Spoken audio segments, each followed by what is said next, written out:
Oh, awesome. We had attendees waiting. Good. Great. Hey, everyone. Welcome, welcome. Happy Friday morning. I hope everybody has had a great week. Hi, Susan, all. y'all can still see the attendee list, right? Yes, I see. Okay, good. Karen and Kathy has joined us. Yes. Well, everybody. Hi, I'm sitting in chat. Tell us where you're coming from and how the weather is where you are. So please feel free to let us know where you're coming from and how are things going for you today. Well, Susan, it's Friday, so I'm sure a lot of people are looking forward to the weekend. Yeah, people can say happy Friday. I hear them say, yeah, for sure. So it looks like Linda, Salisbury, North Carolina, my old rainy. stomping ground. They love your Friday comment, Ken. Happy it's good. Hi, Bob in New Jersey. I'm in Pennsylvania. So John in Houston. Weather is not too cold and not too hot. Sounds kind of like like an ideal place to be. Let's see. What else are you noticing here, Ken? I see Colorado, which is a bit cold but nice. Wait a second. Did I see South Africa? Johannesburg, welcome. Johannesburg, yes. It's really a pleasure to have you. Really good to have you. Yeah, you have a friend in Philadelphia there? Philadelphia, very rainy. Amanda, I'm not far from you. I'm in Bucks County, just outside Philadelphia. Another one from Philadelphia. Hi, David. And Greensboro. We have Greensboro close by. Oh, and Robert Culpepper. I actually went to high school in Edmond, Oklahoma. So a lot of people know where that is, but we do. Well, good to have you. Let's see. Having a rainy day today. And Chattanooga. Let's see here. Yeah. Unfortunately, my New York accent may mispronounce some of these things. So yeah, so it's good to have you all for sure. Definitely. I love that John says Houston weather is not too hot and not too cold. That's nice. That's awesome. Goldilocks kind of a little bit. Not too not too cold. Let's see here. So I think the furthest west we have is Colorado. We need some people. Denver. There we go. Great. Wyoming. Yes, Wyoming. Welcome, Kim. It's good to have you all.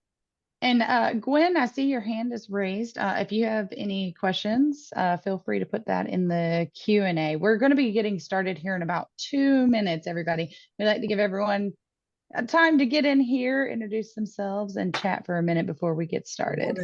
And Aaron, I see your hands up. I don't know if you're saying hi to us. Is that hi? She took it down. Well, we appreciate your hello this morning, Aaron, anyway. But again, feel free to send any questions over in chat.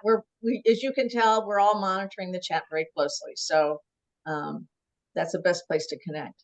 New York accent. That must be, I don't think that's me. I hope it's not me. Is that you, Ken? That's Ken. I think that's me. New York accent. Why not?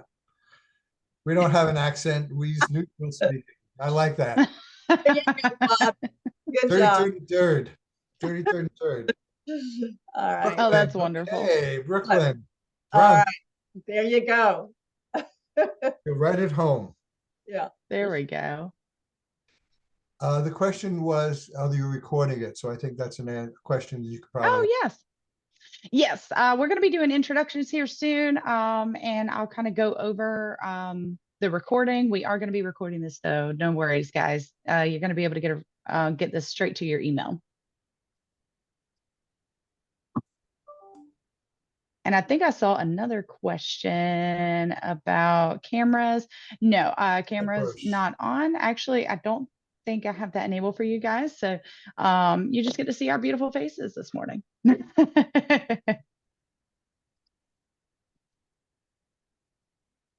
Oh, good. I'm glad you're monitoring the Q&A, Kayla. Mm-hmm. I just see the chat.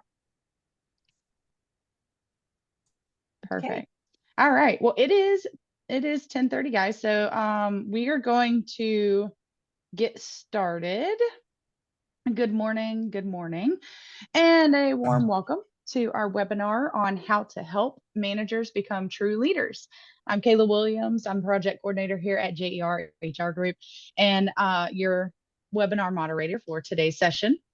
And I'm excited to have each and every one of you here. We had a lot of registrants for this webinar, and I am glad because leadership is a top priority in 2024. And before we dive into our leadership development, I just want to take a moment and recognize the absolute perfect timing for Susan and Ken to do this. Because this week, just a few days ago on February 20th, we celebrated National Leadership Day.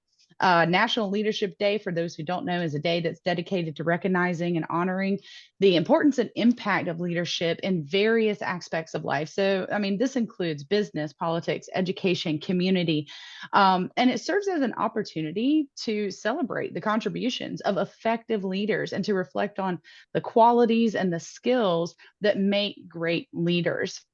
So overall, National Leadership Day, it encourages individuals and organizations to cultivate leadership excellence, foster that positive change that we want to see, and empower others to reach their full potential, which is exactly what we're doing here today in this webinar.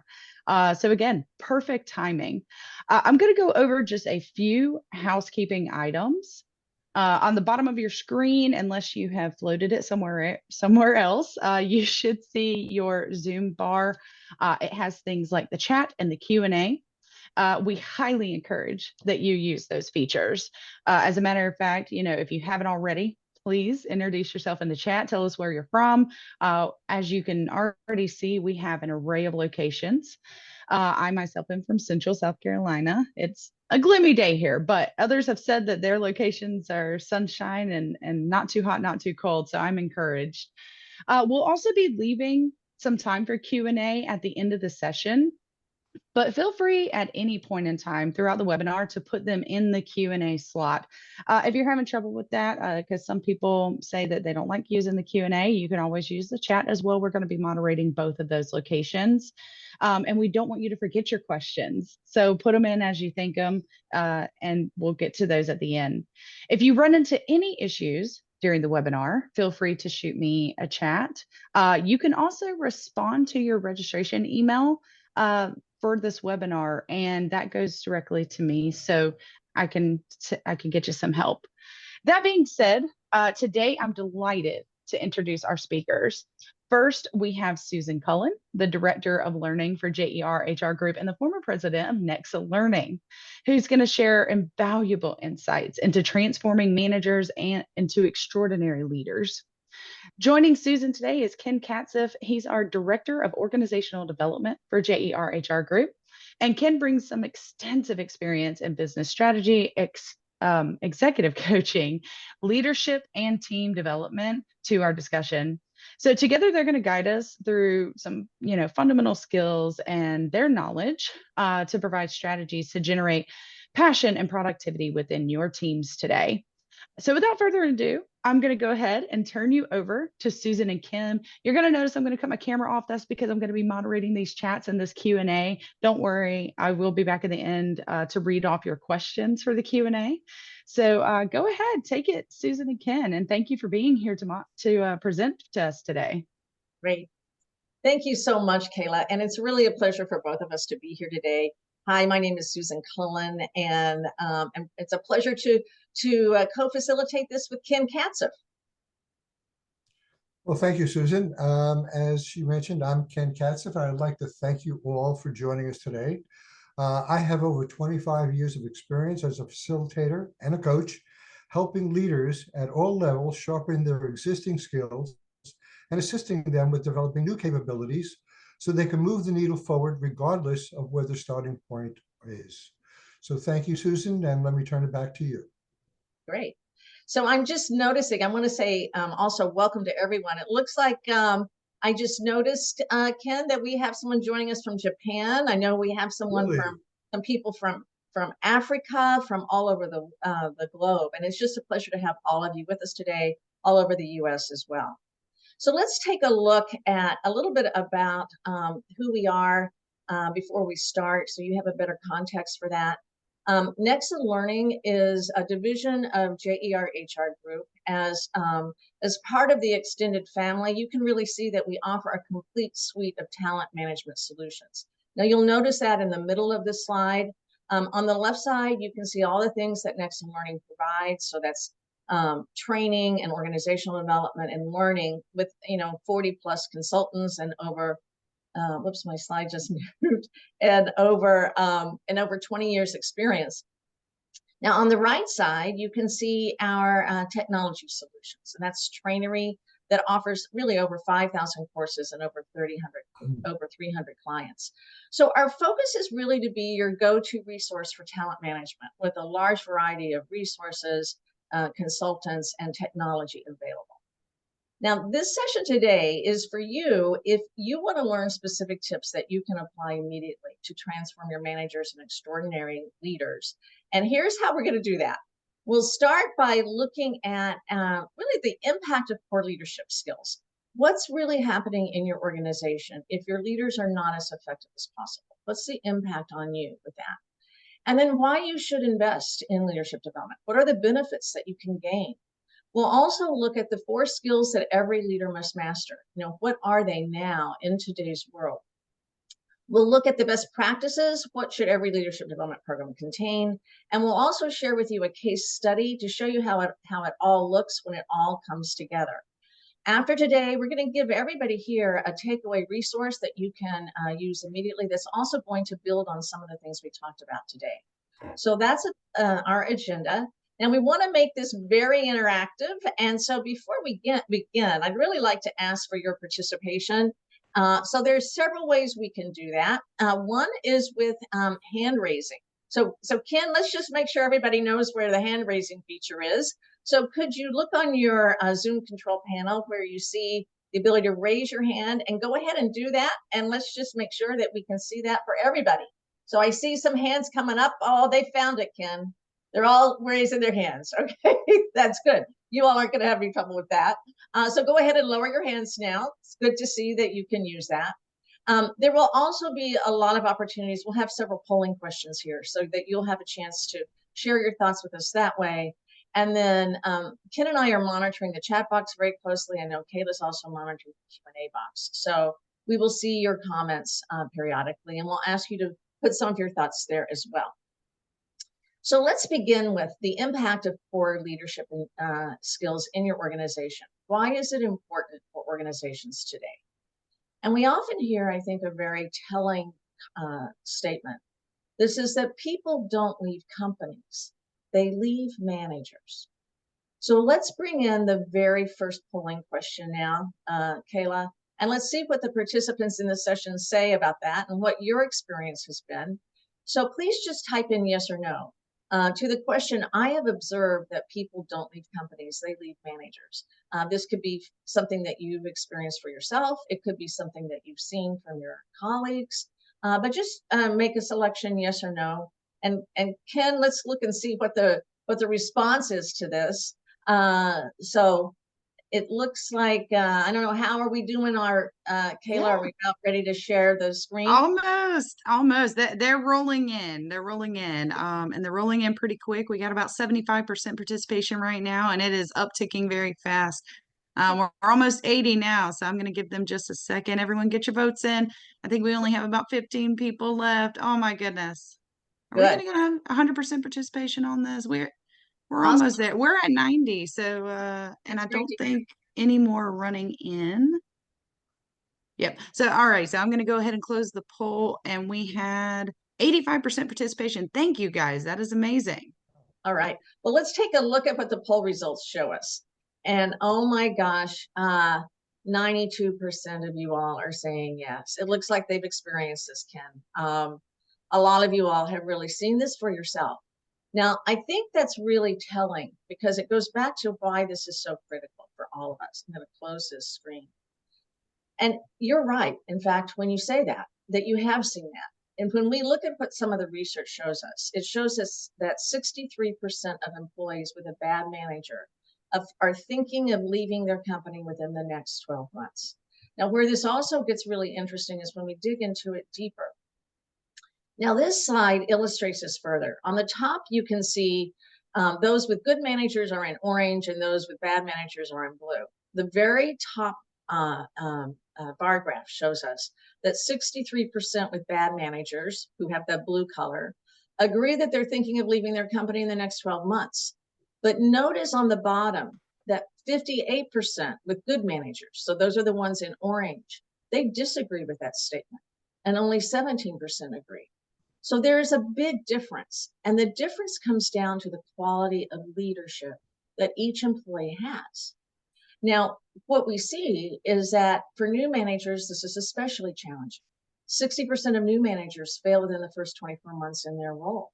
And this impacts the entire organization, not just the manager. And it can have a lasting impact and create even more stress on everyone in the organization. Now, today we're moving at a very fast pace, and everybody is feeling the burden of that fast pace. And so one of the things that we see is this next study that looks at the statement that many of my team members seemed burned out at work. Now, notice that on the left side, we see employees with burned out managers, and 73% of team members are more burned out because of that. On the right side, we see employees without burned out managers. And what we see here is that 57% of them disagree that their team members seem burned out. So it's important to recognize the impact that leaders have on everyone around them. They've got to walk the talk. We've got to walk the talk. That leaders set the example, and their frame of mind impacts everyone they interact with, because burned out managers can really create a burned out culture. So we see that that is really true. Another thing that becomes really interesting here is that we get to this thought of when we talk about the leader's impact on the workforce, that 84% of American workers say poorly trained people managers create a lot of unnecessary stress. So now we're interested in getting your thoughts in chat, and I'm going to just type in here, have you experienced this? And send your thoughts over in chat, either yes or no. Have you experienced that poorly trained managers create a lot of unnecessary stress? And we're monitoring the chat box, so send us your thoughts, yes or no. And yes, we are going to share the presentation, Johan, so that will happen. Absolutely yes. I see lots of absolutely yeses, Ken. People are saying yes, absolutely. Absolutely. So you all know this is true. You've seen this is true. 100% agree, Jill. Absolutely, surely. So here's what we also recognize, and Ken and I are interested in hearing your thoughts on this one. When we look at the impact that poorly trained leaders have, we can see that they seriously affect employee morale, stress, and well-being from what we've just talked about. But what we also see, if we go beyond what we just talked about, that it leads to poor employee retention. You know, employees are thinking, why should I give my best every day and stay around if my leader doesn't seem to care? It can also cause poor performance. You know, why should I try to pull my weight when other people are not?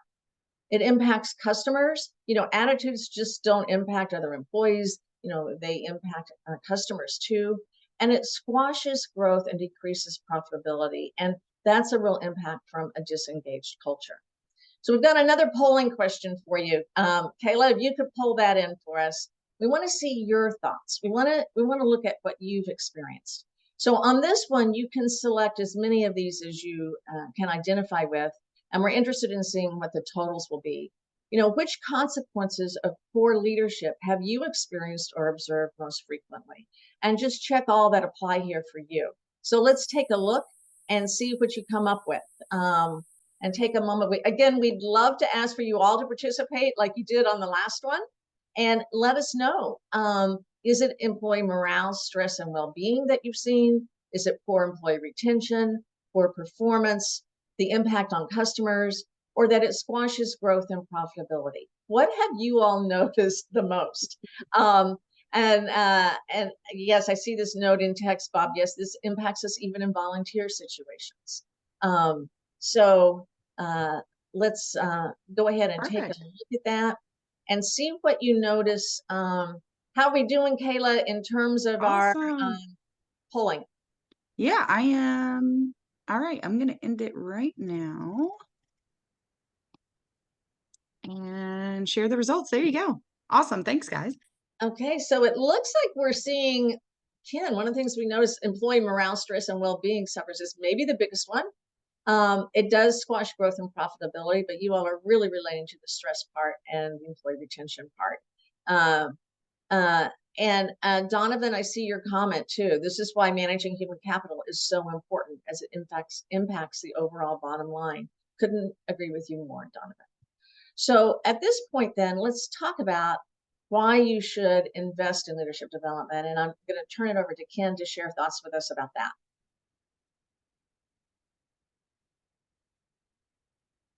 We can't hear you, Ken. It looks like you might be on mute. Still can't hear you, Ken. There you are. My apologies. I had some technical difficulties, but I think I've solved them right now. So, so the question becomes why we should invest in leadership development. That's an important question. So let's take a look at that and focus on that. Wrong one. Sorry about that. Why am I going to the...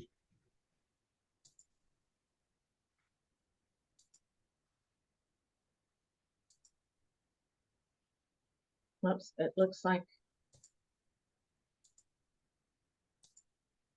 There we go. Sorry, wrong eye. So as you can see, leaders also affect the organization's profitability. In fact, leadership development is the single largest lever available to drive an organization's performance, because it's probably the only factor that is entirely within the circle of the organization's influence. It doesn't depend on the economy. It doesn't depend on what competitors are doing. It is entirely within the organization's control. Leader behaviors drive organizational culture. The organizational culture, in turn, drives business performance. So let's see how. Okay. 75%. I think I've been on the wrong slide. Am I on the wrong slide? No, I think this is the right spot. Okay. Leadership has a strong impact on the workforce. The Korn Ferry Hay Group has found that leadership behavior accounts for 35% of an organization's financial performance. But that's just one side of the equation. As you can see, leadership also affects an organization's profitability. In fact, leadership development is the single largest lever available to drive an organization's performance, because it's probably the only single factor that is entirely within the circle of the organization's influence. It doesn't depend on the economy. It doesn't depend on what competitors are doing. It is entirely within the organization's control. So the organization's culture, in turn, drives performance. So let me make sure this is moving. There we go. So we see now, too, that 50% of an employees feel that their own performance would improve if the direct manager or supervisor received additional training. By a show of hands, how many of you would agree to that? So use the raise hand and let's see how that goes. We're seeing lots of hands raised here, Ken. We're seeing lots of hands raised. Well, that's great. Okay, why don't we lower the hands and start taking a look at the 4 skills that we need to get employees to focus their attention on.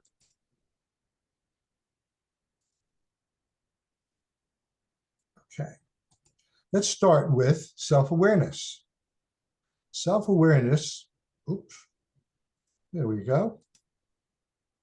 Self-awareness. Leaders who are aware of their unique strengths and challenges are better equipped to lead and adapt to different employee personalities.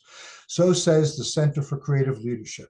In other words, before we can lead other people, we have to first be aware of who we are, what we do well, and less well, and the impact our actions have on others with whom we work. Now let's look at the next one, which is communication.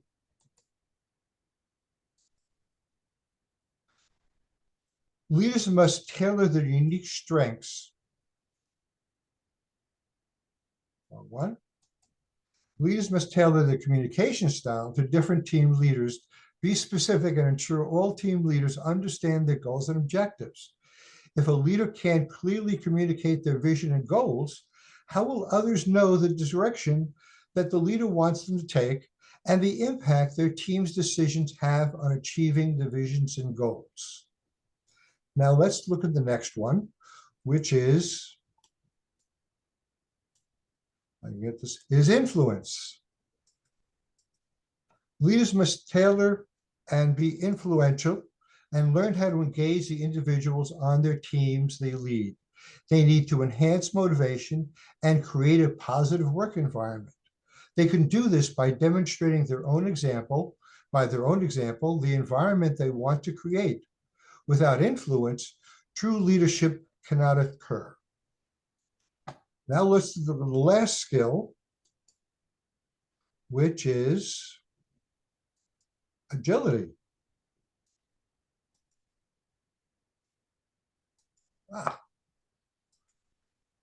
Leaders must learn how to navigate change and be flexible and pivot quickly when necessary. The only thing in the world that's constant is change. And the leader's ability to proactively respond to unforeseen challenges is a critical skill in today's world. Now, let's turn our attention and focus on development.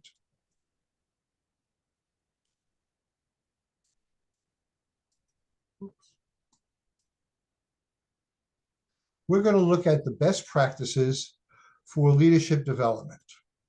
Let's start with personalizing the program. Our experience has shown how important it is to personalize leadership training for each leader. Some of the best ways of doing this are using assessment instruments to increase self-awareness, use self-assessments and 360 feedback to get more of a complete picture of the leader's skill sets, and assessment instruments are critical for helping each leader create a leadership development plan or IDP for ongoing growth. Now, let's take a look at some of the instruments that we use here at JER at NexaLearning.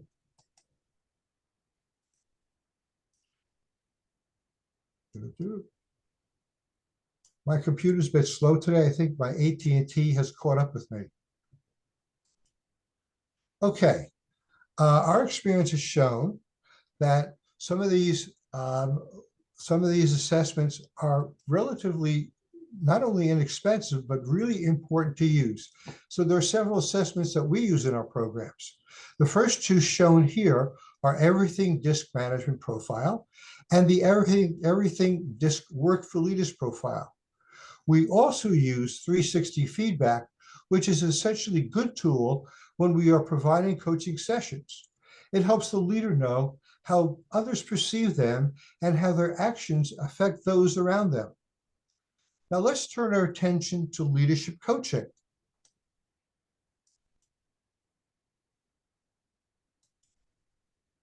Leadership coaching is an excellent tool for personalizing, and especially when combining with assessments. So it's used to personalize learning, and it's particularly good when used with instruments and assessments. It provides development suggestions that leaders may not have previously considered. And finally, it enhances accountability and skill transfer to the job. Now let's stop for a second and take a poll.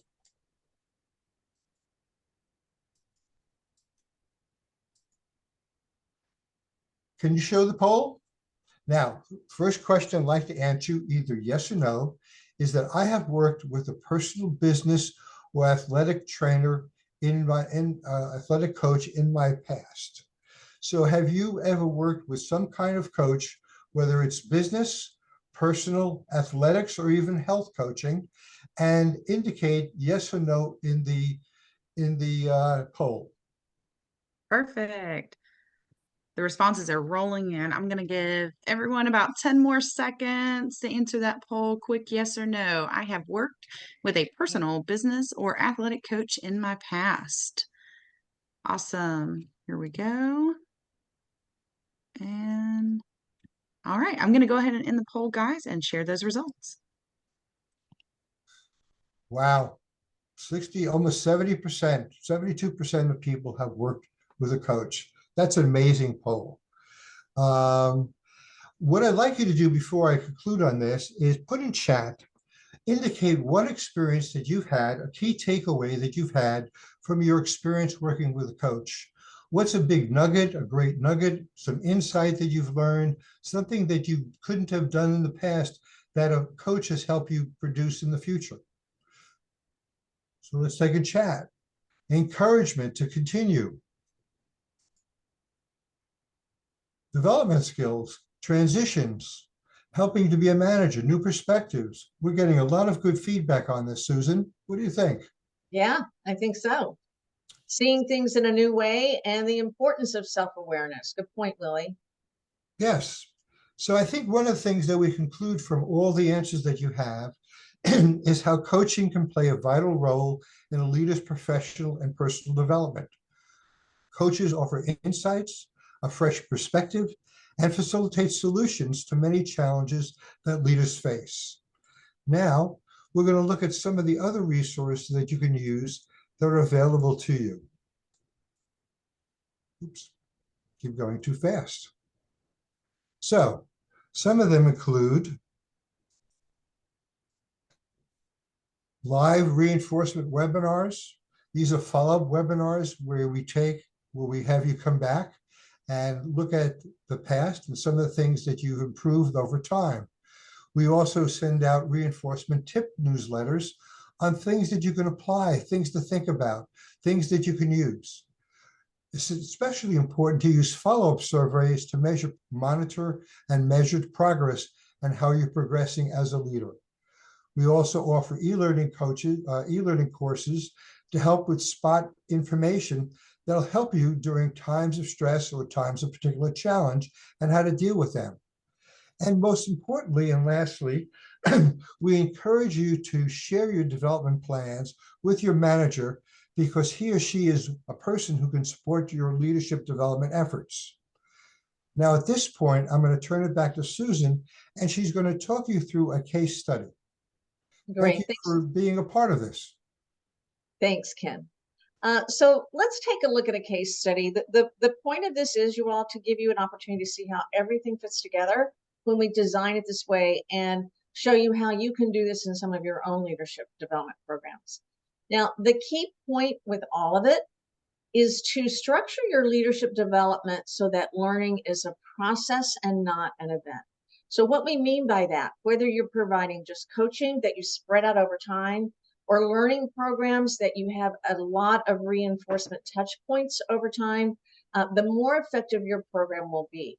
That's because people need time to apply the learning back on the job, and they need an opportunity to have some accountability checks. And so here's a way to put this together. We wanted to show you what this is like with just an example of one of our programs. So I'd like to give you an opportunity now to take a look at an example of one of our courses called Advanced Leadership. Now you will notice in the beginning up front, there's pre-work, which is really to complete 2 assessment instruments. The first one is a self-assessment called Work of Leaders. The second one is 360. So in order to personalize the learning, people take those assessments up front before they come to class. Then the classroom training part of it is really just one day, but it's a really full one day. There's a lot of small group exercises. There are a lot of simulations, a lot of learning games, a lot of good discussions. But at the end of that one day, people leave with the leadership development plan that is their first part of a longer development plan they will then eventually build on with their coach. But what I especially want to point out to you all is the bottom with the yellow reinforcement session boxes. Now, this is how you really make a program strong with all the reinforcement tools. And here are just some ideas for you to think about. So in this program, we've added coaching at the end of it, and the coach is actually going to go through the 360-degree feedback part of the program one-on-one with each participant. So the coaching sessions are held 1 month after class, 2 months after class, and 3 months after class. Now, in addition to each participant working one-on-one with their coach, they come back with the whole class as well. So we have 2 live online instructor-led reinforcement webinar sessions with them. So one is held 1 month after class and one is held 6 months after class. This gives everybody a chance to come back together as a group, hear how each other are doing, and also get additional tips and suggestions from their peers. Now, in addition to that, we strongly believe in data and surveys and measurement. So one of the things that we do is 1 month and 6 months after class, we send a survey out to all participants and we ask them 3 questions. And this gets to the Kirkpatrick, level 3 of evaluation. But we ask them, 30 days after class, tell us, what did you learn? 30 days after class, tell us, what did you do? 30 days after class, tell us what happened as a result of what you did. Now, what we do is collect all of that data and we send it to our client partners so they can really track and see what's happening. And when you do it 6 months later, you can really begin to see how it is having a long-term impact, and so can our internal client partners. Now, in addition to that, we send reinforcement tips newsletters every other month for a year. So these are small reminders of things we talked about in class and things that the participants may be working with independently with their coaches. And it's a good reinforcement tool to just remind people to stay the course and implement what they've learned. We always, always, always encourage them to discuss this with their own manager. So the manager is also a reinforcement resource and should be in the loop from the beginning. And in addition to that, at the end of each class day, at the end of the class day, we have every participant write a letter to themselves for what they want to remind themselves to be doing differently in 90 days. They put those letters in an envelope, we collect them, and we send them out in 90 days. So here's the key point of this. This is not a one-day learning program. This is a year-long process that contains a variety of reinforcement tools. And this is how you really create learning programs that make a difference in how you can apply these types of things in your own organizations. Now, I want to share with you some of the differences we've found. Because of our focus on personalization and reinforcement, we really see results. So an independent research company went back to participants who completed our leadership training 12 to 18 months earlier. So in other words, a year to a year and a half later, they come back and they say, we want to do surveys to get quantitative feedback, and we want to do one-on-one interviews with you. And we want to find out what kind of impact did this learning program have. Now, what we found is what you can see on the screen, that 80% are still applying the skills learned at least 1 year after the training, which is significant. That 96% feel the program was worthy of the time they invested. 92% feel better equipped to manage and motivate, and 96 would recommend this. And they're saying this 12 to 18 months later. So what we're really finding is that when you structure your learning programs this way, they get results. And that's really what it's all about, because we don't think learning equals attending. We think learning equals real change. And in order to get real change, we have got to have a lot of ongoing reinforcement touch points to help the learners in the best way possible. Susan, I wonder if you can ask them if they use reinforcement and how that's worked for them. Okay, so let's just type a note in chat if you just want to ask yes or no. Have you used any type of reinforcement tools before? And type in chat yes or no. And if you have, let us know what you've used or what's an idea you want to use. So let's take a look. So we're starting to see kind of a mixed bag. It looks like, Ken, not as many people have. Now here's the good news for you all. If you haven't before, what that means is there's a great opportunity for you. And if it hasn't been formal, like I see what you're saying there, Latoya, it means there's a great opportunity for you all. Because when you start to implement some of these things, it can really leverage the return on your investment in learning, whether it's an investment in money or an investment in time, and you will really begin to try to see some measurable results. One of the things I wanted to just let you all know is that we want you to be able to enhance your leadership development programs in some of these ways. And so one of the things that we're going to provide everybody who's here today is not just access to the recording. I know there was a question about that when we get these slides, but we're also going to send you a complimentary ebook called The 7 Deadliest Mistakes Managers Make When Providing a Leadership Program, because this is going to go even further beyond what we talked about here. Some of the things you'll recognize, but it'll build on it even more. And we want you to be able to have that. So you'll be getting that in the early next week. So in summary, basically what we've seen, we wanted to give you some information to talk about just what's really happening in companies today. What is the real impact of poor leadership skills on your organization? Why it's important to invest in leadership development? What are the skills every leader needs to master, especially in today's world? Best practices for effective leadership development, and show you how it might all look if we brought it all together. We wanted to share some time at the end to answer any questions you might have. And so, Kayla, I'll turn it over to you for Ken and I. I know you've been monitoring the Q&A box. Yeah, you guys, that was incredibly detailed. I say it all the time. Every time I have one of these webinars that I'm moderating, I work here and I learn something new every single day, which is amazing because I love being a lifelong learner. But it's so great. So let's see. We have one question. This comes from Bob. He says, how has this new thing called the woke mentality and political correctness or the rules changed the way that managers can lead? Ken, you want to take a stab at that? Say that. I think I understand, but say it one more time, please. Yeah, he says it's basically how does this new thing that he's saying is the woke mentality or political correctness rules change the way that managers lead? Well, I think the real issue is that we're having multiple generations working with each other at the same time. And it seems that each of them have their own set of rules or own set of expectations. So I think the focus might be on that more than anything else. And that is to really understand what the motivators are for each of those groups. And that's why assessments also are very helpful in understanding that. By taking an assessment, you can see where you are. And if you take a 360 assessment, you can see where you are and how you're perceived by other people.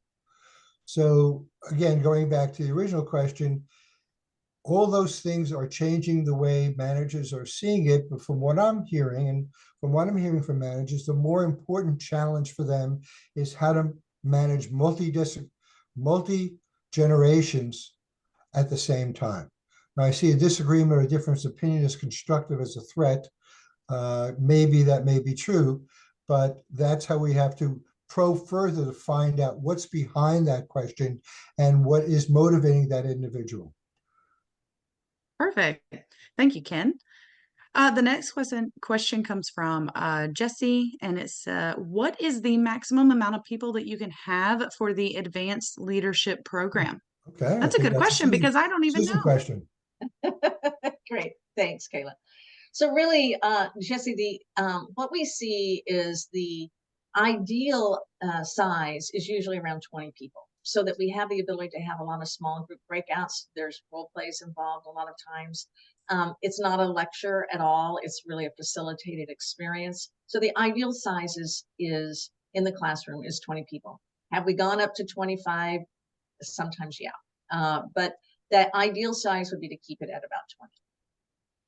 Perfect. All right. Well, that's actually it for the Q&A. Right now, those are the questions that rolled in. I think you guys were very thorough in what you were saying. Oh, hold on. We had one more. You got it in just in time, Brian. I was just about to close it. Brian says, what level of importance would you place on experiential learning? Oh. We can go for hours on that, Susan, right? Right, for sure. Do you want to start? I mean, I'd be happy to talk about it as well. Okay, so really basically what we see, Brian, is the way adults learn is through experience usually. We don't learn by being taught to, we don't learn by being lectured to. We learn by having our own discovery. And we see that that is really critical. So we always build that into the process. Good point. And then there's another question there, it looks like, Kayla, that just came in. I hope that answers your question, Brian. Yeah, awesome. Okay. So, Julie, it says, I've heard that webinars are quite a popular format in the US, but might not feel as engaging for other parts of the world. So, any suggestions to replace the format, or what are your thoughts on that? And I guess this is for if we were doing, and I'm going to guess for Julie, if we were doing leadership training for somebody that was in different states than us, which we have definitely done before. Well, let me try to answer that. I think part of the problem with webinars is that many trainers try to take either face-to-face or presentation and run it the same way you run it in a webinar. And that's the biggest mistake you can have, because in a webinar, you have to keep people more engaged more frequently. And so one of the ways to do that is to include polls, to include breakout rooms, to include interaction, have them be engaged as if they would be if they were sitting in a classroom. So it's not so much the content, it's really how to utilize the content and make it real for the people by making it experiential and engaging them more quickly and more frequently throughout the course of the webinar. Right. Perfect. Absolutely perfect, Ken. All right. And then we had a question come into the chat from James. As a follow-up, or has follow-up to advanced leadership program been well received by managers? And could you reiterate steps? I'd be happy to talk about that, James. Okay. So some of the data that I showed you a moment ago talked about 80% of people are still using the program 12 to 18 months later, and 96% would recommend it.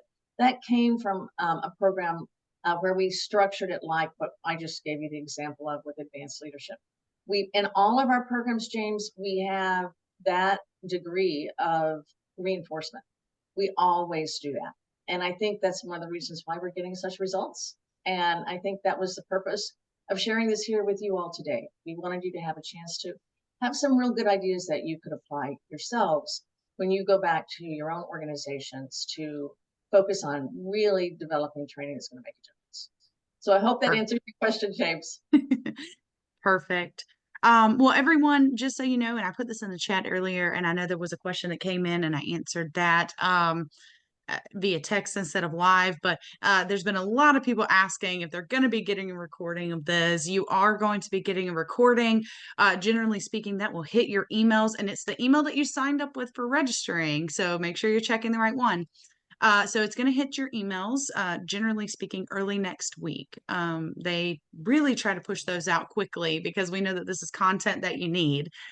You'll get a copy of this. Susan is going to be working with us to get you guys that book. And I'm really excited. Thank you all for being here. Thank you again to Susan and Ken.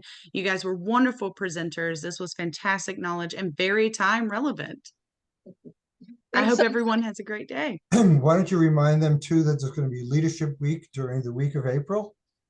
Oh, yes. I forgot about that. Oh, man, because we're already at the end of February. So Leadership Week is coming up. Perfect time to, get some training in. And I feel like that's a very good segue into reintroducing that leadership training and kind of putting forth some of these ideas is whenever you have that holiday or awareness where you can say, hey, it's Leadership Week. So this week we're going to be highlighting these bits. So wonderful, Ken. Thank you for that reminder. Sure. Awesome. We're happy to help you run Leadership Week if you'd like. We'd be very happy to do that for you. Definitely. All right, guys. Thank you all. you're also in that email, by the way, guys, you're going to have the contacts for if you have any more questions or concerns. So no worries. All of that's going to be coming straight to you. And I hope everyone has a wonderful Friday and have a nice day. Thank you so much. Thank you from Elizna for staying up late in her part of the world in Africa. Appreciate it. Yes. Bye, everybody. Yes. Bye, guys.